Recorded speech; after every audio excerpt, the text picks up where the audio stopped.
I have just left Morocco, a place where drones like this one are very illegal. So while I make my way back to New York, I hope to convince you that this little baby is not that evil.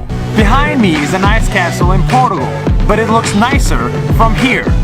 In the Philippines, this is a normal island, but 400 meters up, it's a special island. This is the ugly view from a Japanese tower. This is the beautiful view of the same Japanese tower. You think I'm at a normal beach in Costa Rica, but what you don't know is that it looks like the tail of a whale.